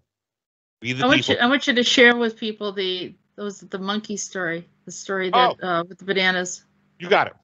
Okay, so there's this experiment that they talk about back in the day, and I feel that this is precisely where we are right now. You take 50 monkeys, you put them in a big pen, plenty of room, you put an A-frame ladder in the middle, and hang some bananas from the top. The experiment goes like this. The split second a monkey goes for those bananas, every monkey gets hammered with a fire hose. I'm not saying this is the politest experiment in the world. I'm just saying follow the logic. So the experiment hits the monkeys with the fire hose, and the monkeys very rapidly learn to never go up the ladder to get the bananas, to the point that they will beat another monkey down that goes near that ladder. They're trained now. They then start to substitute in new monkeys who aren't familiar with the program, and the monkeys will beat down the new monkey, and they become trained. At this point, they don't even have to use the fire hose anymore, because the monkeys are just teaching the new monkey. Now they get it in a rotation so that the monkeys are all well trained, and not one single monkey in that room has ever seen the fire hose before. And they will never go near that ladder or the bananas, and they will never even know why. Right. And that is precisely where we are today. It's exactly where we're at. The monkeys that are reacting to an environment, doing what we've been trained to do, and we don't even know why. And we're having other citizens yelling at other citizens to conform or comply. The same system is surrounding us right now. Yes, the other monkeys will attack you if you get out of line for doing the thing that you're supposed to do that you don't know why. Mm-hmm. Which none of it makes any sense. Not at all. Nope, not a bit of it. Yeah. It's actually lies. It's straight up lies. I had an OSHA respiratory protection expert on air, and I interviewed him. That is the authority on the mask. Straight up. That's the authority. Right. That's who you go to in our country to find out the proper use of PPE for your lungs. He said the mask is worthless. Everybody, well, the doctors say we have to wear them. Guess what? Doctors don't decide what PPE is appropriate in the emergency room. It's not up to them. It's up to OSHA. Right. OSHA spends the money. OSHA finds out what protection is required, and OSHA defines safety regulations, not the medical industry. The medical doctor doesn't choose what he wears. OSHA tells him what to do. Mm-hmm. That's how this works. Nothing has changed. The mask In never. in an area where this viral contamination, they would not use the type of masks that we're using. It's all bogus. It's all lies. Yeah. Everybody doesn't even realize that their employment, right? So I'm very trained in safety because of the environments that I work in. I'm quoting stuff that I know as an expert in the field. Right. So that When they're you show pretty up to a much job site and an employer identifies a hazard. Mm-hmm. They can do that all day long. You want to identify a hazard, boss? No problemo. Now we have to do the proper mitigating technique. That's it. That's how this works on safety. If there's a hole in the floor, my boss can't say, "Oh, just lay a ladder over it and walk across it." It's not OSHA approved. He doesn't have that authority. Neither does a doctor, and they can't start telling you what's the right equipment. It's already predetermined. So anybody out there, if you're at work and your boss says that they have a COVID concern and you have to wear a mask, they have to provide you a full face respirator. According to what they're saying that this is. Okay, if they want to identify a hazard, they have to identify the proper gear to mitigate it, and they have to supply it. Mm-hmm. So we got a big problem from an OSHA standpoint with every employer right now identifying a hazard in the environment that they're not providing the proper PPE or training. You actually, and this is a bigger issue. I know a lot of people, because I don't want to. We have to. Yeah. You know, I don't know if we want to stay on this topic so much, but the idea of that they've any type of standardization, any type of measurement, any type of use of professional expertise in specific areas are suddenly, not just in this one category, in all categories, are being thrown out. So the people that have spent their time, education, and knowledge, learning specific skills, are now being talked to as if they don't know anything. Correct. And so they're removing any type of expertise and trying to get everyone to second guess whether or not they're accurate. Now, for me, I've been accused of this all my life because I'm an interdimensional seer, right? So people have always said, well, you don't know what you're talking about, or what what is that? And then I would prove to them that I was right on something. They can't figure out how I did it, and they'd be like, all right, so still their mind's telling them that they have to tell me that I don't have any credibility, but they do that. They're doing this with professionals and people that are not accustomed to being talked to this way. Mm. And so those people are like, what is going on? What is going on? Why am I being talked to as if I have to second guess what I'm saying? But this is science. This is math. This is basic. Mm-hmm. I'm having trouble finding employment because I'm aware of my rights. I don't have to. I've already won cases against employers. I've been fired illegally for not wearing a mask, and I won my case because it's illegal to fire me for not wearing a mask. I brought OSHA regs in and everything. I mean, I won. I'm right. Everybody can go back to work now. But yeah, you don't have to wear a mask. But yeah. But it's, even if you're right, you're still wrong according to them. Correct. Yes, because they don't even understand what right is anymore. It doesn't matter. They penalize you. Right, and they're also, most of these people are now getting subsidized from all these COVID acts and things like that. So they're not going to lose the money train. They're gonna acquiesce to the demands. Well, if we don't make you wear a mask, then we don't get the subsidy money. Mm-hmm. Technically, my employer is in deep trouble because now he's illegally fired me under the pretenses of his deal with the government, and I'm totally going to rat them out. They're going to have their multi-million-dollar loan is going to. Their multi-million-dollar grant's going to turn into a loan. Sucks to be them. And everybody has the power to do these to these employers that are doing the wrong things. Rat them out. Right. Inform the powers that be of the nefarious things that these companies are doing. Yeah, and then they're going to take their grant and turn it into a loan, and they're going to have to pay it back. So even if the upper levels of whatever authority, non-authority or servitude, as you call it, it looks like that's where the problem is coming from the up, yes, down.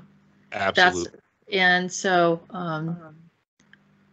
yeah, I mean, there's a whole lot that could be said, but I don't know if it's just going to take down the video. No, I understand. Yeah, and I'm not looking to cause that to happen in the slightest. It's better off, I guess, getting some info out there than nothing. Excuse me. But this is too. I'll have to have you on my website at one point, because this is why I did the website, because it can't be censored. You can't. No. But yeah, and we can say things without saying them in certain ways. We can get that information out. It's like, I know when I speak, I'm speaking the truth. I'm like, but that doesn't matter anymore. Well, I mean, we don't have to like spell it out for them and all that other thing. Every people know what we're talking about. 10-4. And so they're accustomed to it. So our present situation is a mess. We didn't get here yesterday. This has been progressive. It's been going on for a very long time. Right. And there have been many whistleblowers for a long period of time that have been trying to inform people. And it did gain some momentum from different groups that got very, very popular.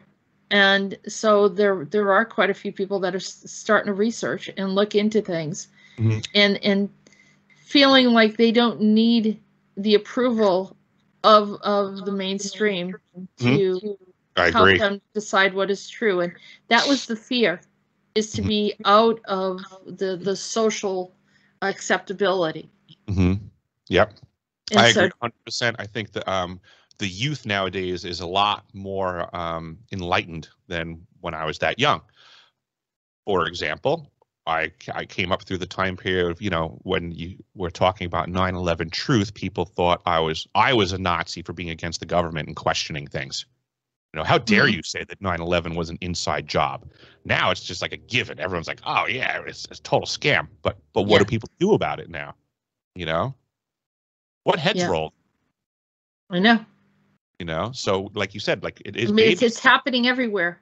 It's happening everywhere. I mean, you look at the news or the alternate news, and it's happening across the planet in all different places. I just noticed the other day I scheduled something for coming up on this next September 11th. And I noticed on the calendar, it calls it Patriots Day. And I can only presume that that's a post-September 11th thing, that it got titled Patriots Day for some reason, is my assumption.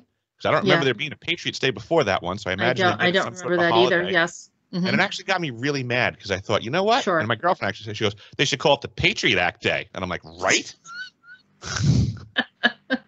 Right? Patriot Act Day. That's the day we got the Patriot Act. Yeah. It was one of those in your face type of situations. Yep. Yeah. I have a friend that lives in London, so I'm communicating with people from around the world, and there was a friend in London who there was a building that got burnt down in the middle of the night when everybody's sleeping. They didn't wait until everyone goes off to work. They definitely want to take everyone down. And it turned out it was an insurance fraud. They just wanted to rebuild the building, get everyone out, and the souls there, whatever. I need my money. At a certain level, life has much less value. And at the level of politics, I would say it's certainly at that low level. When you consider that the nations of the world have public servants at the helm of their military-industrial complexes, and that when they give commands that will effectively lead to the demise of women and children, I think those people's mentalities aren't limited by imaginary borders on maps. If you're that type of person to begin with, So I think when these people reach these levels of power, and they're the sociopaths that they are, they have no problem stirring the pot in their own home, so to say. Right. Because it's about the power and the money and not about the people. Right. Conscienceless. Yes, very much so. Yeah, Right. I'm the other direction. I'm we the people, for the people, and that's it. I mean, that's the answer to all of our problems. If we can just stop letting them divide us so easily. We don't hate each other. We always help each other. We help strangers all the time, everywhere we go. You leave your house, somebody's got, like, this is what we do. We like each other. Absolutely. Don't let the news media tell you that it's different, that people are walking around with all of this hatred inside of them. It's not happening. Mm-hmm. Human beings love hanging out. We love having fun. We love interacting with each other. The more we do it, the more we enjoy it, and watch how much they're distancing us and trying to make it like that's not true. You know? I think that's the best message right there. Mm-hmm. That's it in a nutshell.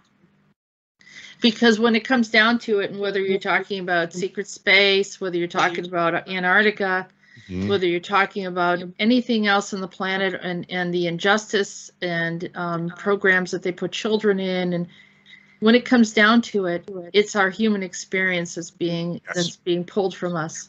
Yes. Yeah, the children that can't go out and play in the afternoon. Yeah, that was the word in my head, was the children. Yeah. We have Do you know that?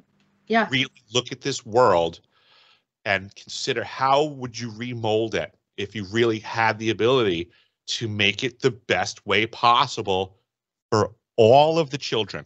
I don't want to just hear about your kid. Everybody can figure out how to make it good for their kid. But how do we make this whole world better for all of the children for many generations? And I would like to suggest, actually, I would like to declare that our founding fathers absolutely sat down and had these conversations. You may or may not agree with what their outcome was, but you have to appreciate that at the very least, they were concerned with it. Mm-hmm. And I don't see conversations happening contemporarily where we're talking about how well we're going to make the world 4 generations out. We're not laying plans right now for that. How come? Because we're being divided into believing that right now is terrible, and that the end of the world is tomorrow. We can't even think about 4 generations. But they're telling the children that. I remember my son talking about it. Part of the curriculum was to inform everyone that we're not going to have a world in the future. That everything's. I was like, what are they teaching? Yeah. Are you serious? Control mechanisms. Yeah. So you know what it does to these kids? Mm-hmm. Why even bother? Yeah, why bother? Yep. Instilled hopelessness, inculcated in society across the board. That is MK Ultra right there. This is why I'm saying that, like, they're targeting the masses now. Folks like me, when I was a kid, they put me in a program and they were trying to learn how to manipulate human nature. They were targeting me at the time to gain a toolkit to create a weapon that they can now take the target off of me as an individual and apply it to everyone in mass. So I'm seeing these machinations in society. I'm watching people get brainwashed every day. I'm watching people take misinformation and disinformation and the truth, and they can't tell any of it apart from each other. No. We were taught stuff like that in school. We were taught how to think. We were taught how to break down sentences. We were taught to understand that word selection matters. That if somebody's saying something, to have an inflection and all of these things that mattered. And we're losing it. We're totally losing our ability to communicate. We're totally losing our ability to have a conversation and simply know whether what that person said was true or not. Now or we have a whole instead bunch of conforming, just conforming to. People. Yes, you're right. It is a conforming. They're conforming to whatever comes out of anybody's mouth because they don't feel empowered to put their foot down and go, "You're full of shit," when it needs to be done that way, because we're so politically correct now that you can't challenge anybody's statements on anything, because people say things like, "Well, I wasn't there. I don't know. How would I know? I couldn't see." Well, guess what? Then you can't know anything about anything that you haven't ever seen, because if you weren't there, how do you know? You got to take people's word for it. Right. And that's a bunch of baloney. That's where discernment comes in. Like if 4 people stand in front of you and give you testimonies. And they used to do game shows on this. You know, 1 person's telling the truth and 3 people are lying. Figure it out. Guess what? If you can't do it in real life or a game show, you're a pretty dysfunctional person. You're gonna be caught in the whims of every statement that fires across your bow. You know, right now we have a whole population of people that are wishy-washy. They believe whatever is the last thing they heard. Because did you hear so-and-so said this? And did you hear so-and-so said that? Well, so what? What's your discernment on it? What's your angle on it? What do you believe? And now I want to hear your opinion of why you think that. And if you can't back it up, then you're just regurgitating other people's opinions. You know? Right. I want people to have original thoughts, real ideas. You know, how many people have original thoughts anymore? Or are they just rethinking something they saw somewhere else and they observed? Mm-hmm. You know, I always think of it like there's a thought. They don't believe in themselves. Right. That was stripped from them. They don't have a self anymore. They're representations of mirrors of other things. Because heaven forbid they give you their honest, hardcore opinion that they would have to support. They don't have the backbone for that anymore because heaven forbid somebody doesn't agree with them. And they're worried that people aren't going to agree. But there's nothing wrong with people disagreeing. There's nothing wrong with it. It's how we learn. It's how we learn and grow and also see other perspectives, but also that other person could be wrong for not agreeing. Yeah, totally. Yeah. So, but you didn't have confidence enough or belief enough in yourself to be able to say that. And you have to be able to say that. Yes. If something doesn't sound right or feel right, I mean, that's a normal thing to say to someone in a conversation. When somebody says something, you go, wow, that sounds far-fetched. And that's when the person would put something into it, you know? Right. Or you would find out it was far-fetched. If you let people run with a conversation, you'll also find that if they're left unchecked, guess where the conversation usually goes? I've actually had people say, I'd say, well, when did this happen or whatever? Oh, I don't know. I'm just like, just talking. And I'm like, what?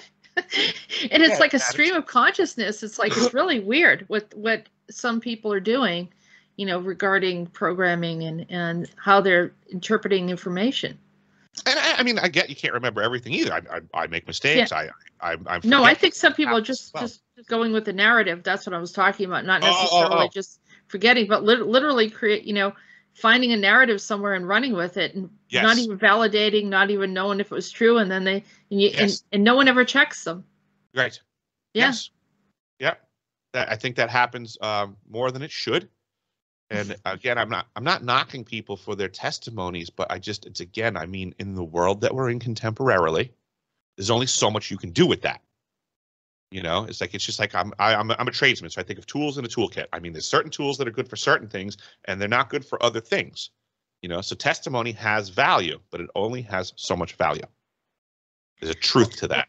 Well, I think what we need is more hands-on, boots in the ground type of thing. I think there's a lot of people that have perfectly good testimony that also have access to facts to substantiate their testimony. I didn't always have possession of documentation. I also didn't have my testimony dialed in. I was deciphering my experiences, and in the process, I learned things that I was like, you know what? People also need to know that. So I would love for other people to decipher their testimonies, figure out their lives. We will believe the testimony, but let's also now, from these other individuals' perspectives and lives, let's start pulling some facts into the equation too. I know they're out there. And it's also, like I said, start believing in yourself. Yes. And it sounds very like, preschoolish, but let's start believing in ourselves. We forgot along the way.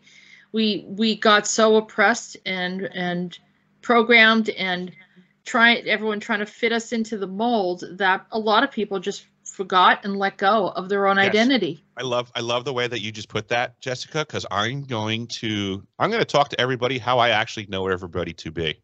You're right. We are pre-kindergarten age children inside still. So kids, listen up. I know life's been hard. I know we've been crushed and we've been lied to. And I know that inside you're all right and you can help. So do the right thing. Everybody's been crushed, but we are gigantic children in adult suits. That's reality. Jessica, you're a child. I'm a child. We've simply just aged physically. We physically aged, but emotionally That's We when are they the caught same us. exact. That's You are when the they same trapped person us you are in. in pre-kindergarten as I am. You can go right back to that, and so can I. And we can look at the world, and we can say, "Wow, I never thought it was going to be like that, and I actually wish it wasn't." And I can see where there would be places for improvements. Yeah, Santa's Now, not there. I can't It's fix it not for Santa. myself. But what Yep. I can do is I can assess that there are pre-kindergartners now that would rather be in that world that I can imagine now, having gone through the shit show that we just went through, to say that we deserve to do better for the up and coming kids. Kids. Right. So all the other kids out there that look like me. Forever young. There you Right? go. Yeah. That's what we need to get back in touch with and have more of a schoolyard mentality and realize that these people that you walk around with every day that you think of as adults, I suggest people do this because I'm in the practice of it. I don't treat adults like adults anymore. I treat adults like children. I get a much better response. Mm-hmm. I picture them as a kid, and I treat them as a ignorant child that's not as informed as an adult should be. These are the ones you're saying. These are the people that think Any they know it all. Any stranger that I meet on the street, I don't presume them to have an adult intellect. I've learned better. I've learned that if I engage them for their childlike intellect, it'll be a better engagement. People in their adult character aren't very interesting or agreeable people. A lot of them, like I said, They leave the playing home with a role. barrier on. That's Yes, their they're playing role, a and role. that's the facade of who they're Yes. playing. But you're right, when you bring it down to a childlike state, I think children are honest. Yes. And they're real. You know, Yes. I mean, it's like, all right, yeah, you know, that's a cup of milk, that's a cup of water. I mean, they're not going to start saying something else is different about it. You know, they're going to say what it is, and I think that's the way we need to be, and very simplistic. Yeah. And this is what's holding us back. It's the Emperor's New Clothes scenario that we keep on saying, oh, he's wonderful. Yes, I really like it. You know, blah, blah, blah. We want everyone to like me. So I'm going to say exactly what they want us to say. But it's a facade. It's a lie. And we keep on creating this mess. And unless we become truthful and honest. Yeah, we shouldn't as a society be toiling in our labors so hard, so often, for so little return on investment.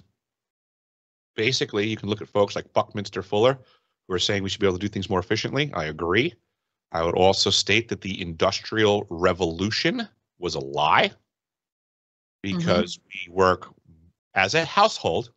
We have more members of the household at labor now than we did prior to the Industrial Revolution. The idea of that was we were supposed to mechanize everything so that the laborer had recreational time. And you could spend time with your family. That's what that was sold as. People don't know this. Yeah, I remember that. We got sold down the river on that one. On a lot of things, a lot of things. So now the family unit, we now have the father and the mother both working to support the household. That's a complete reverse of what was supposed to occur. We're supposed to have less man hours required from the entirety of the household to accomplish the same thing. Now it takes more effort to get less. I think it was FDR said something about having a chicken in everyone's pot, you know, and so everyone would have enough food, and then it turned into, and I don't know, maybe his true intention was socialism, but I think it was a sham. I think it was a lie to get us into a harder, tighter labor regimen. Yeah. It certainly didn't release us from laboring. No, it didn't. It didn't. But it was kind of, you know, getting people to be satisfied, thinking that there's some kind of promise and a reward that they'll pat you on the head. You get a reward coming if you listen. Just listen to us, obey, and do what we say. And they have many different ways of doing that. I always say, what does it take for a man to be content? Right.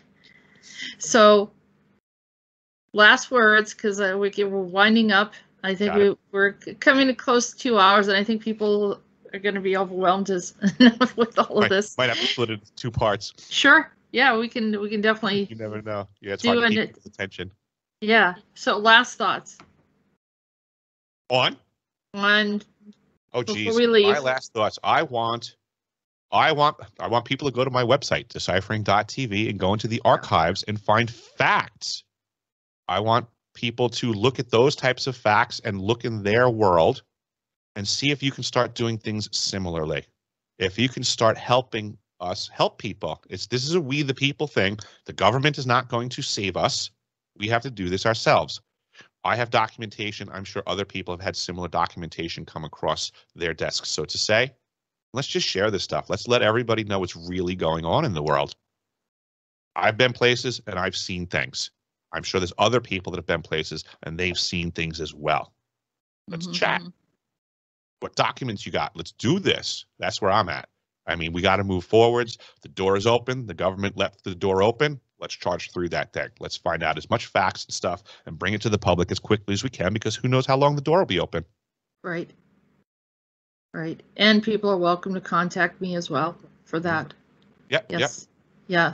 We're going to hopefully create a community where people are communicating with one another and then everyone participates.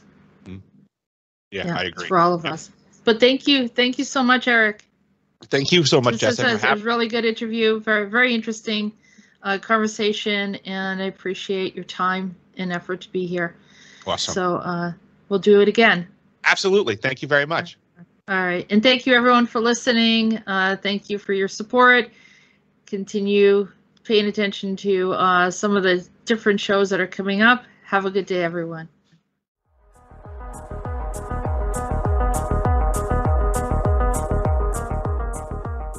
You have been listening to Andronetalks Radio.